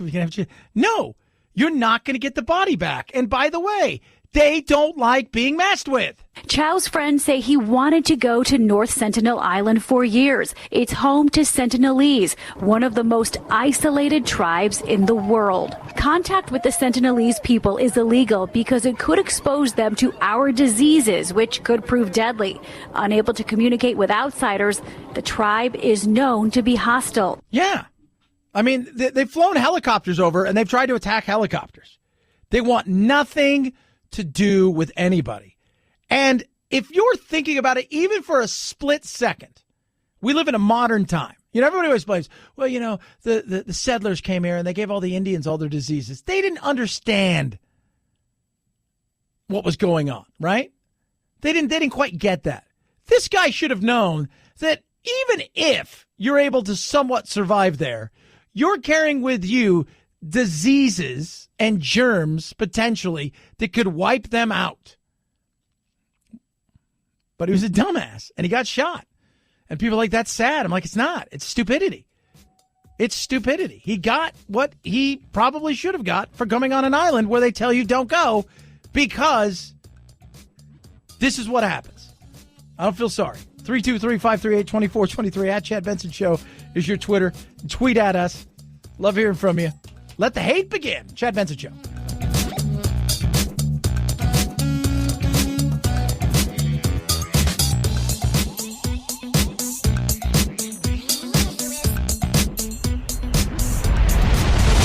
The Chad Benson Show.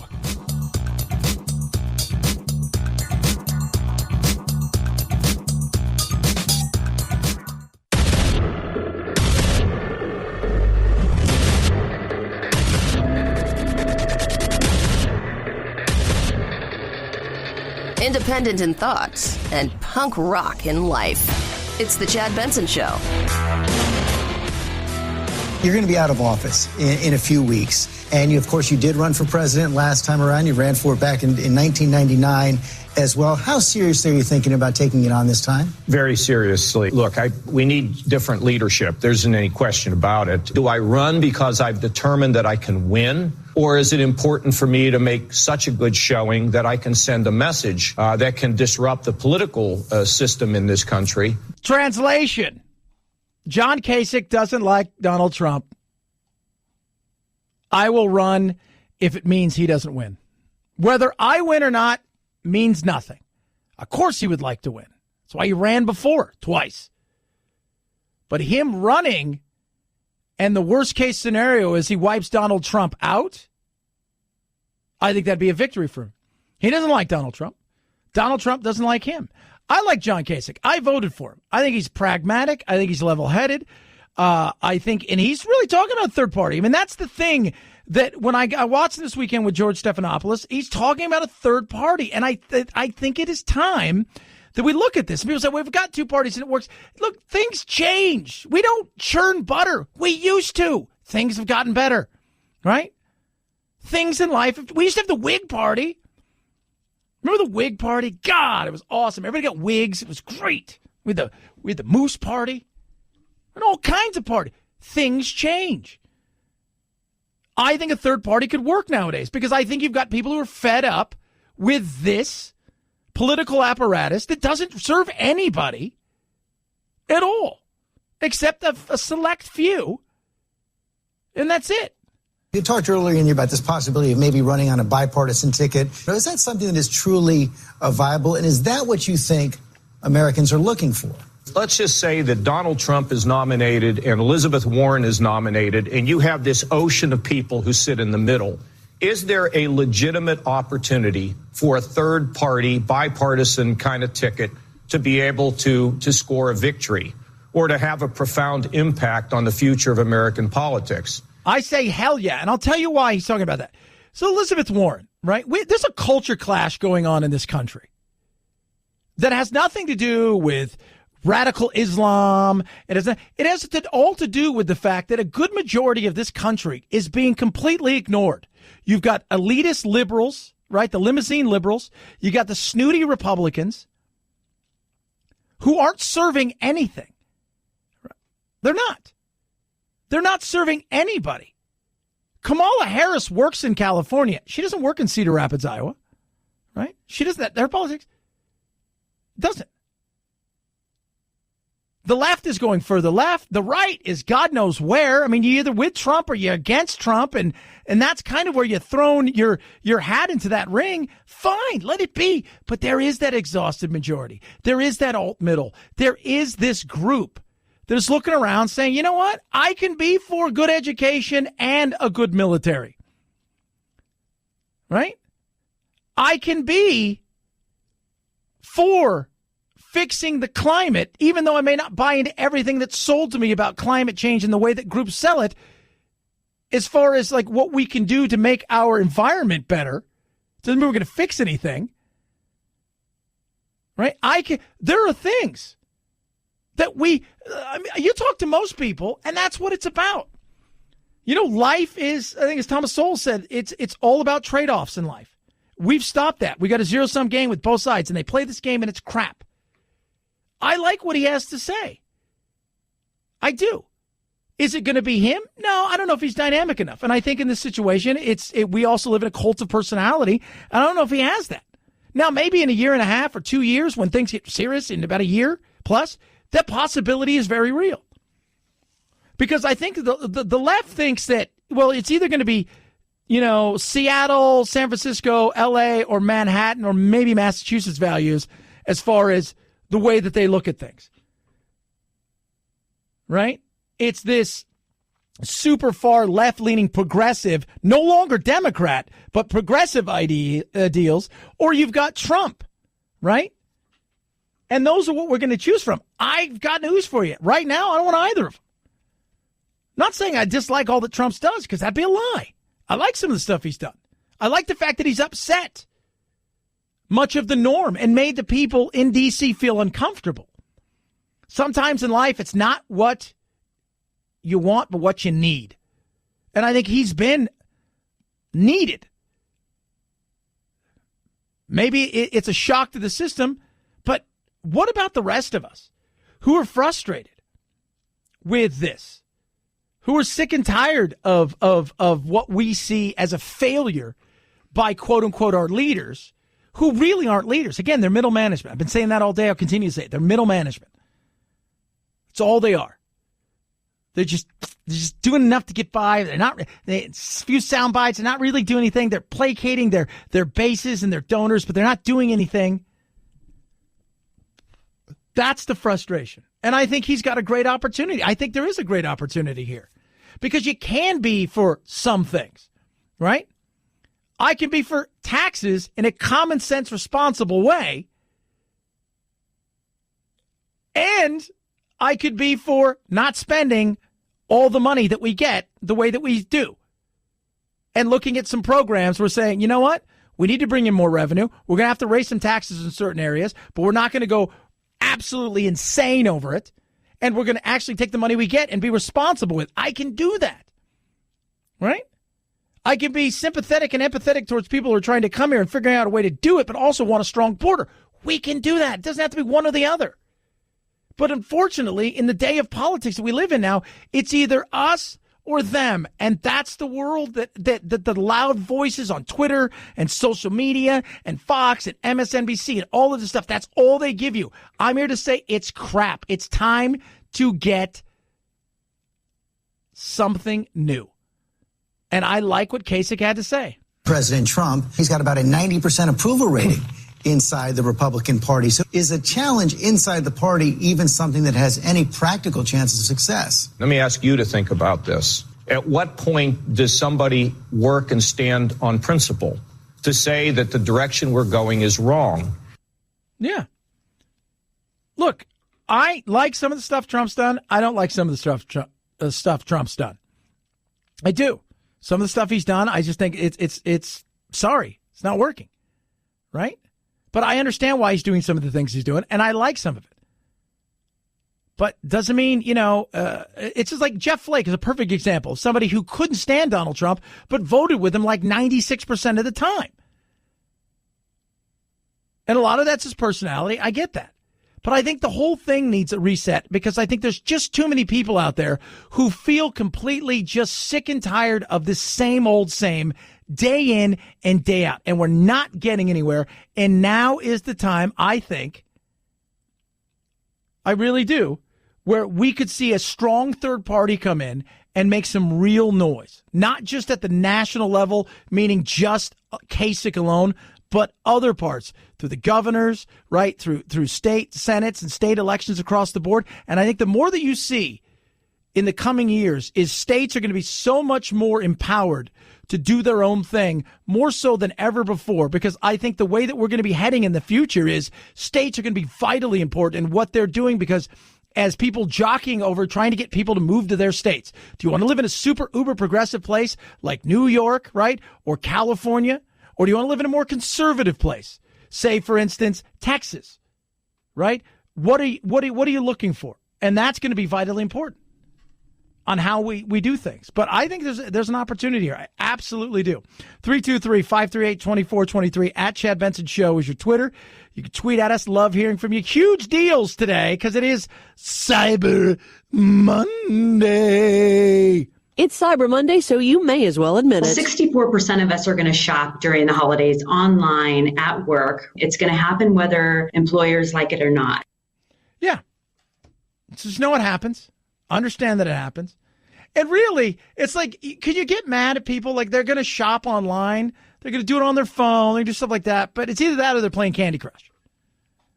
And you wonder why people get mad at GM when they're firing a bunch of middle management. People shopping all day. I'm excited. Yes, I've done a little bit of shopping. Airlines are big today. TV deals, tech deals. But I listened to the TV deals. I just stood back and I was like, oh, my God, are you kidding me? According to tech site CNET, they say that the 55-inch TV set category is where we're seeing the most deals today. So let's really dig into that category. If you want the cheapest, the most basic TV really that you can get, it's $249. Here at Walmart.com, it's a Scepter, 55 inches for $249. 55 inches for $249. Think about that for a second. 55 inches for $249. That's insane. That's just insane. Wow Air. It's an Icelandic no-frills carrier. And they have 40% off coming from the U.S. to Iceland and then also connecting flights on to Europe. Another one that'll get you into the European space is Aer Lingus. They have a deal today, $100 off flights from the West Coast and $50 off the flights that are coming from the East Coast. God, that's crazy. It's crazy. I saw a bunch of just like Allegiant has a bunch of cheap deals. I think Southwest got some cheap deals here for the next week or so where, cause I decided, I'm going to go out and see Jack a couple more times before Christmas. And I was looking at some deals. I'm like, God, it's dirt cheap to fly right now. And the deals are out there and the competition's out there. And that's what makes it great. It does. And people are going to be shopping all day. And I got no problem with that. I think it's a good thing. 323-538-2423 at Chad Benson Show is your Twitter. Speaking of great deals, I have one for you right now. Casper. I love my Casper. As it gets colder, and it's getting freezing, it's getting cold, my body, it gets to make some pains. The years of playing sports has not done great wonders for my knees and my joints.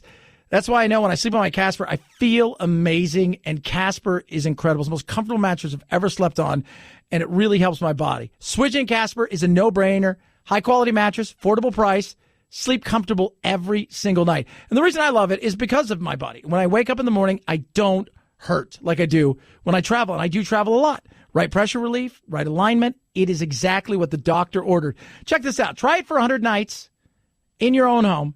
If you don't like it, they'll come pick it up The box it comes in is tiny. You're going to wonder, how did they fit a mattress in that box? Then you open it up. Next thing you know, boom, there's your mattress.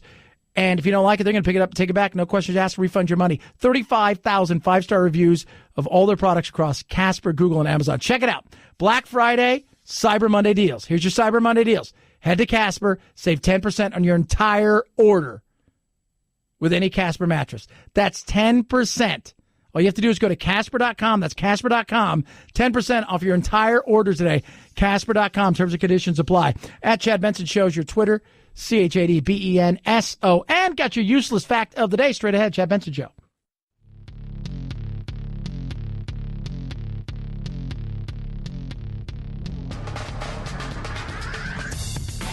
Serving up talk radio medium rare and dripping with irony. It's Chad Benson. He Jinkui of Southern University of Science and Technology of China says he used gene editing tools to give twin girls a gene associated with resistance to the virus that causes AIDS. There will be someone somewhere who's doing this. If it's not me, it's someone else. Critics like Dr. Kiran Musunura at the University of Pennsylvania say the experiment's risks outweigh potential benefits. I would say that no babies should be born at this point in time following the use of this technology. It's simply too early, too premature. The work has not yet been independently confirmed or reviewed by other scientists. Yeah, this is that weird thing where you ask yourself the question, is this too much? Science is all about, isn't it kind of like pushing that boundary? Like, isn't that kind of it? You know, like, should we push the boundary? Should we not push the boundary? Should we push the boundary? Should we not push the boundary? And he came out, the guy who did it, and said, look, if I didn't do it, somebody else is going to do it. And I'm like, he's right. Now that we've done it, then the question becomes, what do we do with it? And I think that's a better thing, because science is already and always going to want to push the boundary. It doesn't matter what it is. You don't think there are people trying to figure out, okay, how can we really do a Jurassic Park? Of course there is. They're talking about trying to figure out how they can bring back a saber-tooth, talking about a woolly mammoth. We're not quite ready for like a brontosaurus or T-Rex or anything like that, but we're thinking to ourselves, how do we bring back something? Because we can't. We can't. And that's what science has always done. Now, you can get into the moral aspect of it, and the whole point is okay, we've done this now. Right, so somebody's gone and edited the genes. Now what? Now what? Well, now it's up to everybody else to decide how they want to use this. Apparently, you could use it for bad or good, and that's like anything else. But he was right. Somebody was going to do this. It was always going to happen. Right? It just happens to be this guy. And now what? Now what? Now that you're starting to get this information, how do you use it? 323-538-2423. At Chad Benson Show is your Twitter. You can tweet at us. We are not, and people are texting in about, I was talking earlier about immigration. And the frustration I have with immigration, Chad, are you a third party and these guys are do-nothings and all of this kind of stuff? And, what are they going to do about immigration? What was a perfect example? This is a great cut. This is Elijah Cummings talking about immigration, right? This is why we need a third party. And remember this, I think Congress and I think that our Senate is essentially middle management that does absolutely nothing. Would you support changing the law? No. I think that we have a system that has worked for a long time. This president has come in, wants to change it. That's up to him. But now the Congress has got to stand up, and hopefully they will. Do you think what he's doing is constitutional? I don't know. We'll see. Do you support change in the law? Nope. I think the law works great. It doesn't work. It's broken. How do we even know if it totally works? Because nobody ever puts it to the test. We never do anything. Oh, I wouldn't change a thing. I think it's working great. Of course it is. And then he comes out and says this. We have got to address the things that the American people want us to address. They are tired of this. They're tired of hearing the lies. Right. They're hearing people say that lies are truth and truth are lies. They're tired of it. And what they're saying is help me get my prescription drugs. Help me get health care. Right. I'm also focused on making sure that after this storm is over, and I do consider the storm that we're going through, the Trump storm, After that storm is over, what will we have? Will we have our democracy? Will we have our democracy? Wow, there's no alarmist there. People are sick and tired of stuff not getting done, but I don't think the system's broke. So wait a minute here. You don't want to fix anything. You don't want to try anything new. The system's not broke, though. But the system is broke because nothing gets done. That's the double speak and the crap that people are sick and tired of, and it pisses everybody off. Pisses me off. Should piss you off. Should. We'll see what's going to happen at the border. Lots of stuff's going to happen over the next couple of days. Will something get out of hand and go too far? The potential's there. Either way, middle management, our Congress, our Senate, they're not going to do anything. Heaven forbid that anybody actually try and do anything. 323-538-2423 at Chad Benson Show is your Twitter. Here's your useless fact of the day. I love this. King George III had a diary. He wrote in his diary on this beautiful day, July 4th, 1776, nothing of note actually happened today. I dispute that. Have a good rest of your day. Night-night, Jack. This is the Chad Benson Show.